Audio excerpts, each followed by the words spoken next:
Assalamualaikum warahmatullahi wabarakatuh. Alhamdulillah rabbil alamin wassalatu wassalamu ala asyrafil anbiya wal mursalin sayyidina Muhammad wa ala alihi washabbihi ajma'in. Rabbi shrah li sadri wa yassir li amri wahlul 'uqdatam min lisani yafqahu qawli. Amma ba'd. Kita sama balik kitab kita ni Sahih Bukhari terjemah ulasan oleh Maulana Asri. Kita bicara ni bab ayul islami afdalah. Islam manakah yang baik, yang lebih baik, yang paling baik dah. Jadi kita bicara dah, iaitu ayat hadis tu tuti'ut ta'am, masuk engkau memberi makan lah. Jadi tuti'ut ta'am ni sebab apa hadis tu sebut masuk memberi makan lah. Memberi makan makanan disebutkan oleh Rasulullah sallallahu alaihi wasallam secara mutlak, secara umum gitu, tanpa sebarang qaid, tanpa sebarang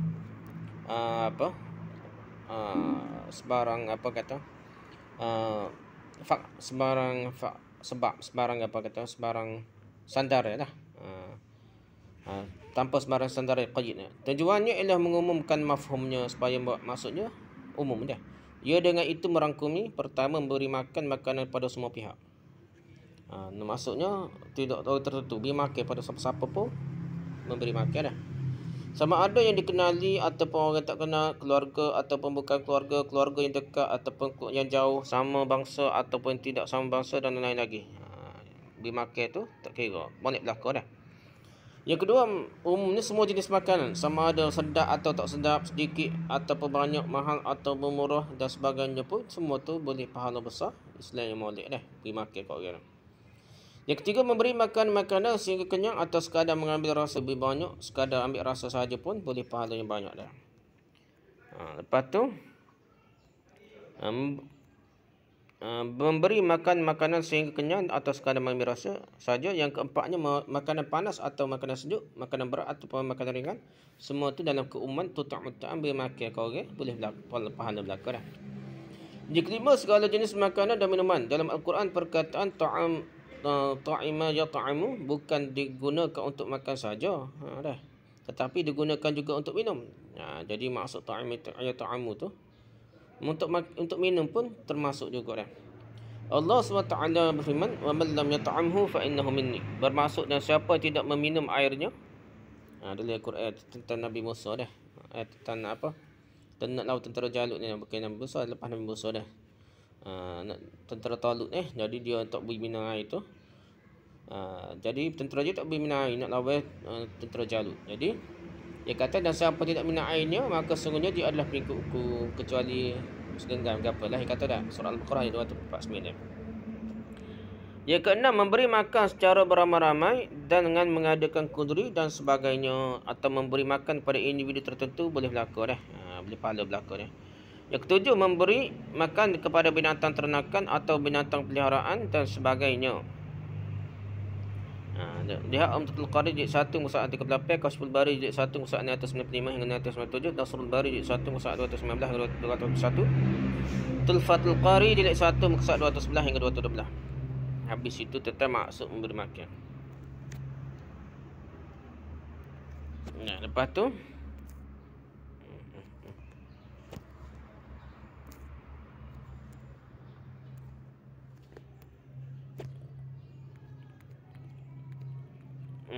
apa je lagi ni.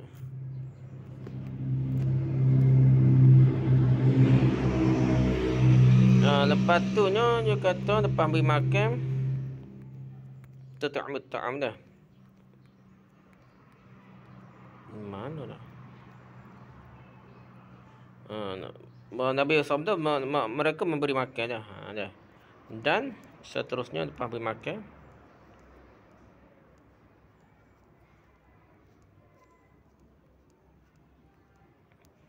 memberi salam sama ada kepada orang yang telah engkau kenali ataupun belum kenal, beri salam pula dah.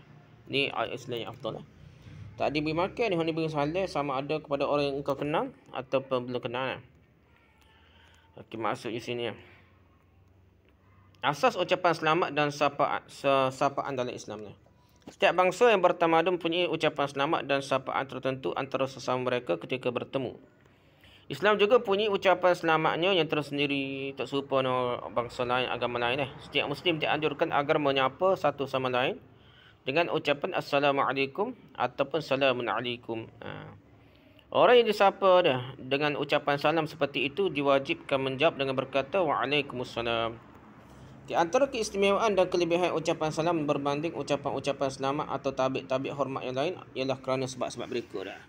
Subhanallah ko, sabal khair ko, selamat pagi, selamat petang ko, good afternoon ko, semua tu boleh Assalamualaikum. Sebab apa? Sebab apa ni? Sebab dia lah. Pertama, ia merupakan ucapan selamat yang digunakan oleh Allah sendiri.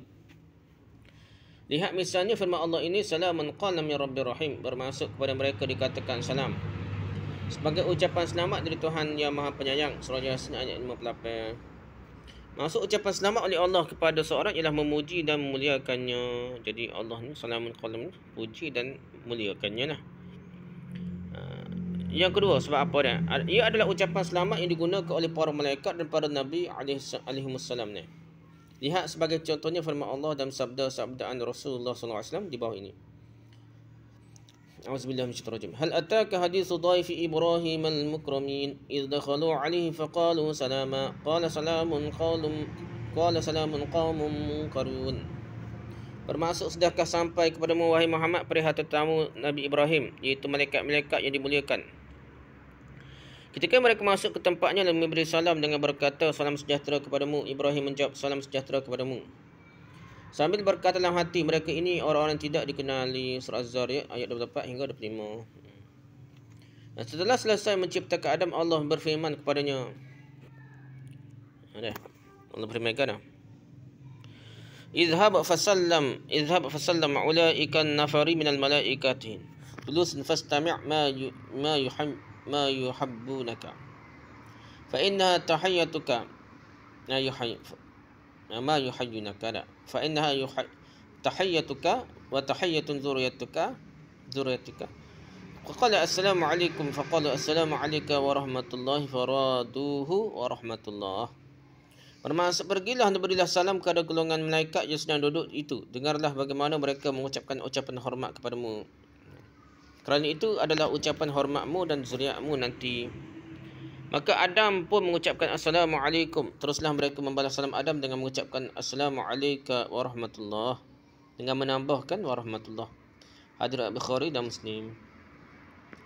Abu Hurairah radhiyallahu anhu meriwayatkan katanya, Anna Jibrilun Nabi Ata Jibrilun Nabi sallallahu alaihi wasallam faqala ya Rasulullah hadhihi kharijatu qad atatka bi ina'in ma'aha fihi idamun aw ta'amun aw syarabun fa idza hiya atatka faqra 'alaiha assalamu min rabbiha wa minni wa bashirha bi baitin fil jannah min qasabin la sakhaba fihi wa la nasaba.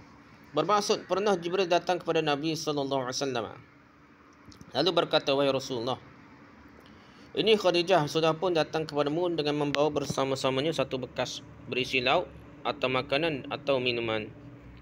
Bila ia tiba, sampaikanlah kepadanya salam dari Tuhannya dan dariku sendiri, serta berilah berita gembira kepadanya bahawa ia akan mendapatkan sebuah rumah istana daripada buluh di dalam syurga. Dapat istana daripada buluh dah. Di mana tiada lagi bising dan penat dalamnya. Hadis Bukhari dan Muslim. Tak tahulah gana comel lah. Aisyah meriwayatkan katanya, pernah pada satu hari Rasulullah sallallahu alaihi wasallam berkata kepadaku, Ya Aisyah, hadza Jibril yuqri'uki as-salama. Qultu wa alaihi salam wa rahmatullahi wabarakatuh. Bermaksud, wahai Aisyah, ini Jibril mengucapkan salam kepadamu. Aku menjawab wa alaihi salam wa rahmatullahi wabarakatuh. Hadis Bukhari, Muslim, Nasa'i, Abu Daud, Tirmizi dan lain. Yang ketiga dah, sebab apa dah? Salam juga merupakan ucapan selamat yang digunakan oleh ahli syurga ketika bertemu satu sama lain. Allah Ta'ala berfirman dalam surah Ibrahim, Wa udkhilal ladzina amanu wa 'amilus salihati jannatin tajri min tahtiha al-anharu khalidina fiha bi idzni rabbihim tahiyyatuhum fiha salam. Bermaksud, dan dimasukkanlah orang yang beriman dan beramal soleh ke dalam syurga yang mengalir di bawahnya sungai-sungai. Mereka kekal dalamnya dengan izin Tuhan mereka. Ucapan penghormatan mereka dalam syurga itu ialah salam. Surah Ibrahim ayat 23. Dalam surah Yunus pula Allah Ta'ala berfirman, Innal ladzina amanu wa 'amilus salihati yahdihim rabbuhum biimanihim tajri min tahtihimul anharu fi jannatin na'im. دعواهم فيها سبحانك اللهم وتحيتهم فيها سلام وآخر دعواهم أن الحمد لله رب العالمين. Bermaksud sungguhnya orang beriman dan mengerjakan amal-amal yang soleh, mereka diberi petunjuk oleh Tuhan mereka kerana keimanannya. Di bawah mereka mengalir sungai-sungai dalam syurga yang penuh nikmat. Doa mereka dalamnya ialah Subhanakallahumma, maha suci engkau wahai Tuhan kami, dan salam penghormatan mereka ialah salam sejahtera. Dan penutup doa mereka ialah Alhamdulillah Rabbil Alamin, segala puji bagi Allah Tuhan semesta alam. Ayat surah Yunus ayat 9 hingga 10.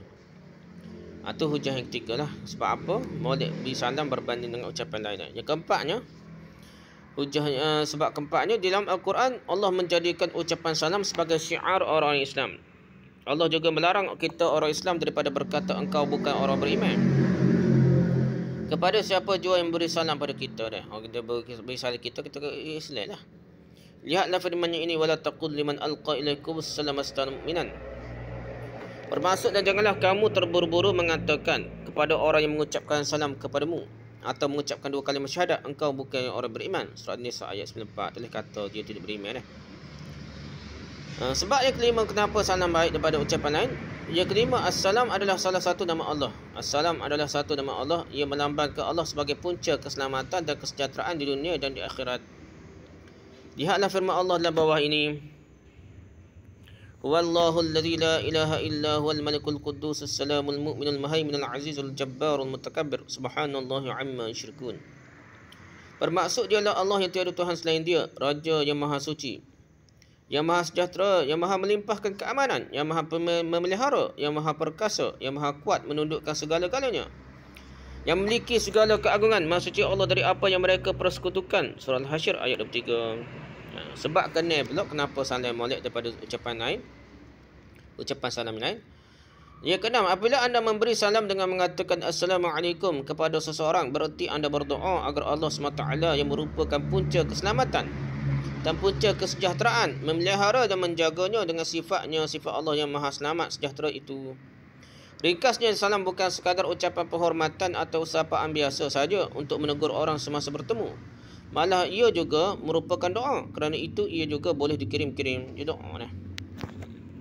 Yang ketujuh, salam diucapkan untuk memberi jaminan dan janji kepada orang yang diucapkan salam bahawa ia akan selamat daripada gangguan lidah atau tangannya.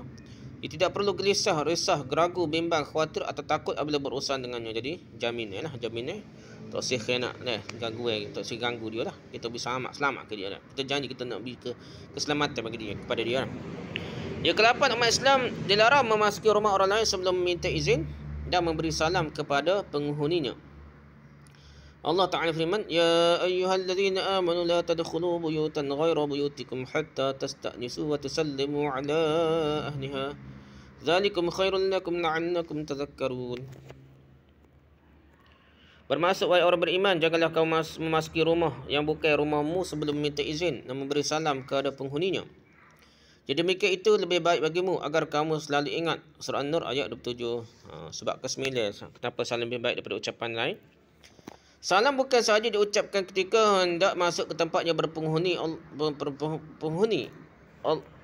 Allah bahkan mengajar kita supaya memberi salam juga ketika hendak masuk ke tempat yang tidak berpenghuni. Ini kerana suatu tempat yang pada pandangan mata kasar tidak berpenghuni itu tidak semestinya kosong daripada penghuni-penghuni dari kalangan makhluk halus atau malaikat jin kau apa banyak lagi lah. Allah Ta'ala firman, فَإِذَا دَخَلْتُمْ بُيُوتًا فَسَلِّمُوا عَلَىٰ أَنفُسِكُمْ تَحِيَّةً مِنْ عِنْدِ اللَّهِ مُبَارَكَةً طَيِّبَةً. Bermaksud, maka apabila kamu masuk ke mana-mana rumah, hendaklah kamu memberi salam kepada siapa yang seperti dirimu sendiri dia. Beri salam jugalah. Salam yang ditetapkan dari sisi Allah yang diberi berkat lagi baik. Surah An-Nur ayat 61 dia. Tersebut dalam asar para sahabat dan tabi'in. Lafaz salam ketika hendak masuk ke tempat yang tidak berpenghuni antaranya ialah asar Ibn Umar berikut. Kata beliau, Idza dakhala al-baita ghara al-maskuni falyaqul assalamu alayna wa ala ibadillahi salihin. Bermaksud apabila seorang hendak masuk ke rumah yang tidak berpenghuni, dia hendaklah mengucapkan assalamu alayna wa ala ibadillahi salihin. Salam sejahtera ke atas kami dan ke atas hamba-hamba Allah yang soleh. Asar Bukhari dalam Al-Adab Al-Mufrad dan Ibn Abi Syaibah dalam Al-Musannafnya, ia bertaraf hasan. Lihat Umdatul Qari jilid 1 muka 339, Kashful Bari jilid 1 muka 697 hingga 74, Nasrul Bari jilid 1 muka 218 hingga 220. Hukum memberi salam dan menjawab salam. Hukum memberi salam adalah sunat, menjawab salam pula adalah wajib. Tetapi memberi salam lebih afdal daripada menjawab salam. Kerana orang yang memberi salam lebih bersifat tawaduk dan lebih baik hati daripada orang yang menjawab salam. Walaupun hukum asal menjawab salam wajib, namun para ulama mengecualikan orang-orang yang berada dalam keadaan tertentu daripada hukum wajib itu. Al-Hafiz Jalaluddin As-Suyuti menyebutkan 20 keadaan yang tidak wajib atau tidak perlu menjawab salam. Bahkan dalam sesetengah keadaan dilarang menjawab salam pada ketika diberi salam itu. Beliau mengumpulkannya dalam beberapa rangkaian nazam. Di bawah ini dikemukakan nazam syair lah beliau itu. Raddu salam wajibun illa ala man fis salati aw bi aklin syughila aw fi qira'atin kadzalikal adiyah aw dhikrin aw fi khutbatin aw talbiyah aw fi qada'i hajatil insani أو في إقامة أو الأذان أو حاجم أو ناعس أو نائم حالة الجماع والتحاكم أو سلم الطفل أو سكران أو شابة يخشى بها افتتان وكان في الحمام أو مجنونا فهذه مجموعها 20. Nah, bermaksud jawab salam wajib kecuali kepada pertama orang yang sedang bersembahyang, yang kedua sedang makan, yang ketiga sedang membaca Al-Quran. Tak wajib juga misalnya ke dia tak wajib jawab lah. Demikian juga yang keempatnya orang yang sedang berdoa. Tengah doa misalnya tak wajib jawab dah. Yang kelima berzikir, yang keenam berkhutbah, yang ketujuh bertalbiyah, yang ke-8 sedang qada hajat berair, yang ke-9 sedang beriqamah, yang ke-10 melaungkan azan, yang ke-11 berbekam, yang ke-12 mengantuk, yang ke-13 sedang tidur, dan 14 ketika sedang bersetubuh, 15 sedang mengadili pembicaraan, atau 16 kanak-kanak, yang ke-17 orang mabuk, yang ke-18 gadis perawan yang ditakuti akan terpesona dengannya orang yang diberi salam. Dia jawab agak tergoda, kau ada gangguan dah. Atau 19 ketika berada di bilik air, yang ke-20 dalam keadaan gila. Gila tu tak wajib jawab beri salam, tu tak wajib jawab salam, tak wajib. Jumlah semuanya ialah 20 perkara dah. Lihat Tuhfatul Habib ala Syarh Khatib jilid 3 muka 488. I'anatul Talibin jilid 4 muka 191. Nihayatul Muhtaj jilid 2 muka 366. Radul Mukhtar jilid 4 muka 428. Wallahu a'lam. Setakat tu dia. Subhanakallahumma wa bihamdika, subhanaka wa bihamdika, asyhadu an la ilaha illa anta, astaghfiruka wa atubu ilaik. Assalamualaikum warahmatullahi wabarakatuh.